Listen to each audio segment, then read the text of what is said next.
Welcome to Immigration Review, your weekly source for immigration case law updates and insights.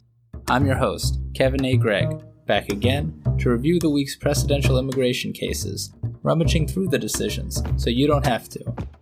This podcast is sponsored by Kurzban, Tetzeli, and Pratt, also known as KKTP, a law firm where I'm also a partner. Whether you are facing an immigration obstacle, a serious injury, or a legal issue in your business, KKTP will aggressively protect your best interests. This podcast is also sponsored by Docketwise, an all-in-one immigration forms and case management solution trusted by thousands of immigration lawyers across the U.S. I really like Docketwise. It makes immigration applications easy by allowing the clients to provide information through simple online questionnaires that are shareable by text or email and available in multiple languages. Not only that, Docketwise provides a comprehensive group of case management features, including invoicing and calendaring, secure messaging, task management, and a lot more.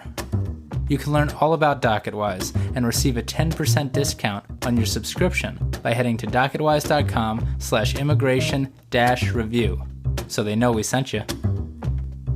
And as always, this show does not constitute legal advice and has no bias other than to keep you up to date and to enable you, my dear colleagues, to excel in court.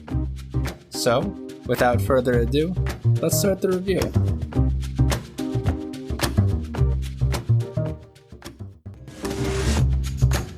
When it rains, it pours, and when it doesn't, well, it doesn't. After 7 published cases for the Valentine's Day weekend episode, we have only 2 this week, published on Thursday by the Ninth Circuit. One's a loss for non-citizens, and the other's pretty much a win, and both are interesting. Hope you enjoy.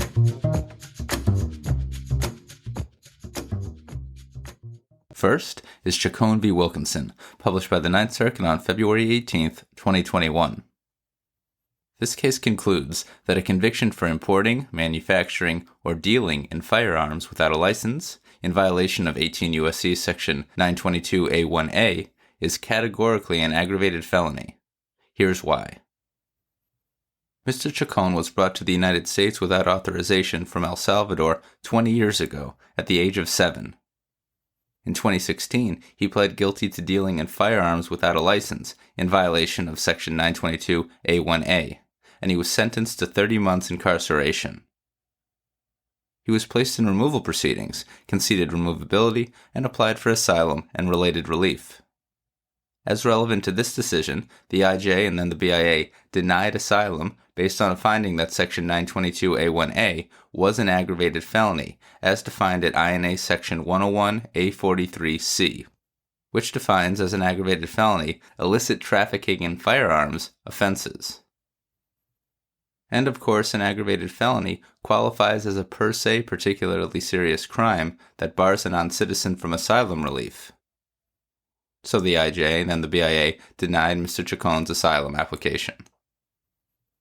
The Ninth Circuit affirmed, applying, as it must, the categorical approach, which requires a comparison of the criminal statute's elements with the elements of an illicit firearms trafficking aggravated felony. So, the crime, 18 U.S.C. Section 922A1A, makes it unlawful for any person, quote, except a licensed importer, licensed manufacturer, or licensed dealer to engage in the business of importing, manufacturing, or dealing in firearms, or in the course of such business to ship, transport, or receive any firearm in interstate or foreign commerce, end quote. The question for the Ninth Circuit here was, does everything I just said equate to the federal definition of illicit trafficking, as used under the aggravated felony provision? And the reason that's the question is because the aggravated felony provision at issue, INA Section 101A43C, only describes illicit trafficking in firearms. The Ninth Circuit agreed that the criminal statute in all cases met the federal definition of an aggravated felony. See, the BIA first defined the term illicit trafficking in its 1992 decision, Matter of Davis, albeit in the controlled substance context. In Matter of Davis, the BIA held that, quote, essential to the term trafficking, in this sense, is its business or merchant nature, the trading or dealing of goods, end quote. And even though Davis relied on the trafficking of controlled substances, the BIA relied on matter of Davis in Mr. Chacon's underlying decision. So the Ninth Circuit reviewed matter of Davis here and deferred to its reasonable interpretation of the word trafficking, pursuant to the Supreme Court's Chevron decision. And applying that definition of trafficking to the firearms aggravated felony, the Ninth Circuit held that Section 922A1A met it, because the crime punishes no less than, quote, any unlawful trading or dealing in firearms, end quote. The Ninth Circuit put great emphasis on the criminal statute's use of the word business to support its finding. And according to the Ninth Circuit, its decision here aligns with decisions out of the Second and First Circuits. So Mr. Chacon is deemed convicted of an aggravated felony, thereby precluding him from asylum. Here's one more tip.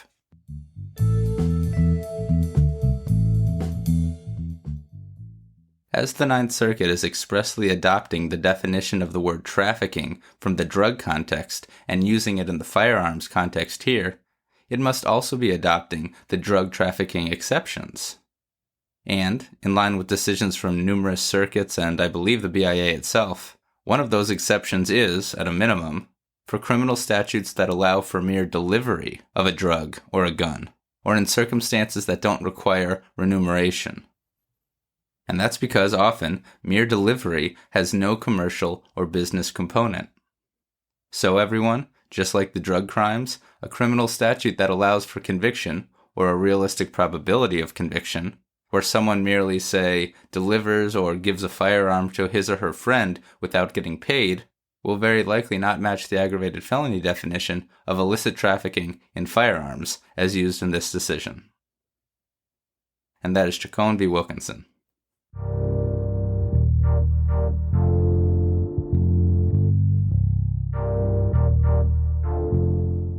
Our second case is Naranjo Garcia v. Wilkinson, published again by the Ninth Circuit on February 18, 2021. This is a case primarily about the nexus requirement under asylum law, specifically in mixed motive cases. Ms. Garcia is from Mexico and applied for asylum in immigration court, claiming that she was persecuted and feared persecution from the horrific drug cartel known as the Knights Templar. See, while in Mexico in 2012, the Knights Templar kidnapped Ms. Garcia's husband in an effort to take the property he had inherited from his parents. They let him go when he agreed to sign over the lease to his house, which he then did, but he was murdered anyway, a month later. At the funeral, Ms. Garcia accused the Knights Templar of the murder. A local cartel leader then threatened the lives of Ms. Garcia and her children. After that, however, nothing happened to Ms. Garcia for 5 years in Mexico. But then in August 2017, the cartel tried to recruit her 18-year-old son, and Ms. Garcia stepped in and helped her son escape. At that point, the cartel told Ms. Garcia that she had 1 month to leave herself. She entered the U.S. unlawfully and shortly thereafter appeared before an IJ to bring her asylum claim, which she presented without the help of an attorney. The IJ found that Ms. Garcia was credible and that she had indeed suffered harm that rose to the level of past persecution, specifically the death threat after her husband's funeral and the recent threat related to her son. But the IJ denied relief based on a nexus finding, concluding that the harm she had suffered wasn't on account of Ms. Garcia's race, religion, nationality, political opinion, or membership in a particular social group. The IJ also found that Ms. Garcia had failed to establish that the Mexican government was unable or unwilling to protect her from the Knights Templar. Then, represented by what appears to be pro bono attorneys on appeal, Ms. Garcia argued that in fact she had been persecuted on account of her membership in the particular social groups consisting of 1, her family, and 2, property owners. Important to this decision, the BIA assumed that both of those particular social groups were valid, but denied, again based on a nexus finding, i.e., that these groups were not at least one central reason for the persecution that Ms. Garcia had suffered. And the Ninth Circuit vacated that nexus finding. The Ninth Circuit reminded that mixed motive persecution cases are accepted in the Ninth Circuit, and probably all circuits, and that in the Ninth, quote, "It is sufficient under our mixed motive precedent for the petitioner to show that a protected ground was a cause for the persecutor's act," end quote. Fabulous. The court also reminded that, quote, "An applicant's credible testimony as to the persecutor's motive may be sufficient to establish nexus," end quote. Nice. And so too, quote, "The timing of the persecution and statements by the persecutor may constitute circumstantial evidence of motive," end quote. All great quotes to remember. And so here, Miss Garcia's credible testimony showed that both her family membership and her status as a property owner in Mexico were a cause for the Knights Templar's actions. Indeed, without both of those statuses, Miss Garcia wouldn't have suffered the 2 persecutory death threats. Digging a bit deeper on family-based particular social groups, the Ninth Circuit stated that, quote, "The line between animus, providing nexus, and purely personal retribution, no nexus, is a fine one, and the BIA's analysis ignores pertinent and uncontroverted evidence," end quote. Another excellent nexus quote to remember. So that's for asylum. The court then turned to withholding of removal, where it found that the BIA erred when it applied the one central reason nexus standard. That's the nexus standard for asylum.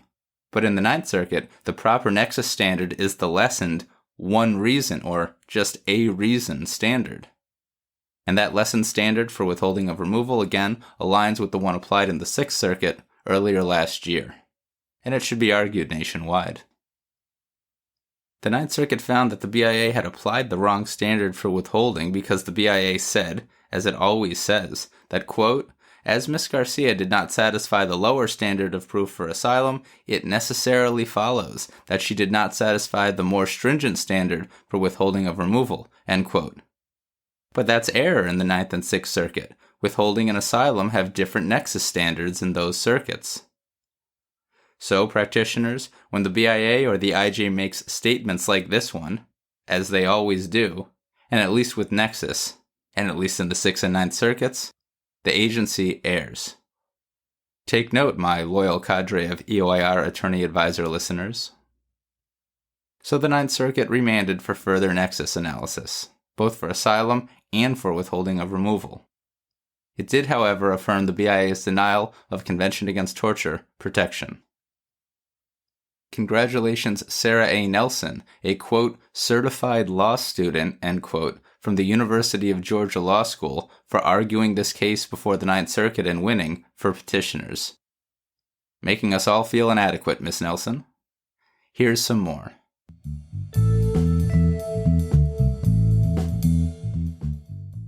For those counting, and I intend to count, this now makes the second court, joining the Fourth Circuit last week, to issue a decision that appears to directly contradict then-acting Attorney General Rosen's belief on what the nexus standard requires in matter of AB II.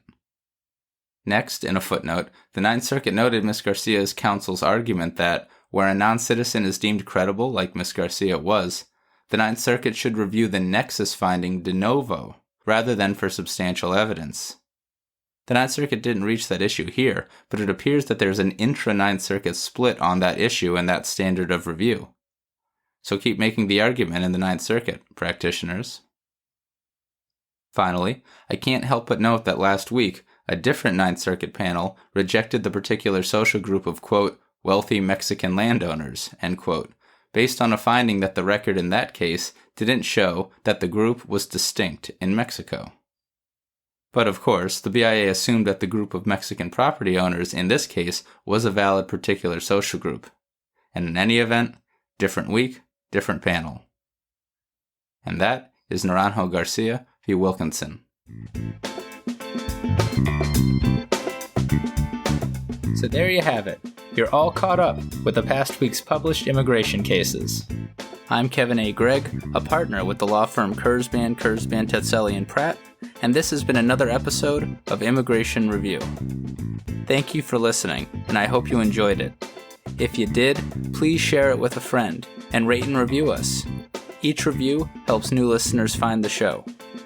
And of course, subscribe to Immigration Review wherever you get your podcasts. If you like what we do and want to become a patron of the show, please check out our Patreon page at www.patreon.com/Immigration Review, or click on the link in the show notes. And if you're interested in an official Immigration Review CLE certificate for 5 credit hours, email me at kgreg@kktplaw.com with your full name and the episode numbers for the 10 shows you've listened to. Also, feel free to email me with questions, comments, or anything at all. And follow the show on Instagram and Facebook at Immigration Review, and send us a tweet at ImReview. That's IMM Review. I'll be back next Monday for a brand new discussion. Until then, I'm Kevin A. Gregg, bringing you the Immigration Review.